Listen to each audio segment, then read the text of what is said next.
Anas bin Malik റളിയല്ലാഹു അൻഹു report ചെയ്യുന്ന ഒരു ഹദീസിൽ കാണാം,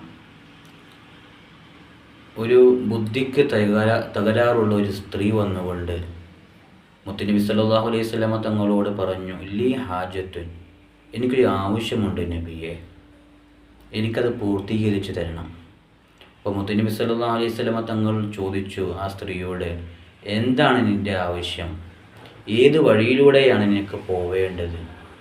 എന്താണ് എൻ്റെ ആവശ്യമെന്ന് നബി സല്ലല്ലാഹു അലൈഹി വസല്ലമ തങ്ങൾ ചോദിക്കുകയും ആ സ്ത്രീയെ കൂട്ടി ഏതെല്ലാം വഴിയിലൂടെ പോകണോ ആ വഴിയിലൂടെ എല്ലാം പോയി ആവശ്യങ്ങൾ നിറവേറ്റിയെന്ന് അനസ് ബിൻ മാലിക് റളിയല്ലാഹു അൻഹു റിപ്പോർട്ട് ചെയ്യുകയാണ്.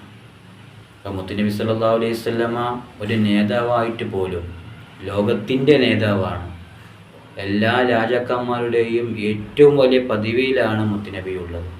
എന്നിട്ട് പോലും ഒരു പ്രയാസപ്പെടുന്ന, ബുദ്ധിക്ക് തകരാറുള്ള ഒരു സ്ത്രീക്ക് ഇത്ര വലിയ സേവനം ചെയ്തിട്ടുണ്ടെങ്കിൽ ഒരു നേതാവിനുണ്ടാവേണ്ട ഏറ്റവും വലിയ ഗുണമാണ് മുത്തുനബി നമ്മെ പഠിപ്പിക്കുന്നത്.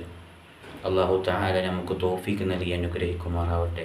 ആ മുത്തുനബി അനുയായികളാണ് നമ്മളും. ആ വഴിയിലൂടെ നമുക്കും നടക്കാൻ പറ്റണം. അല്ലാഹു തആല നമുക്ക് തൗഫീഖ് നൽകട്ടെ.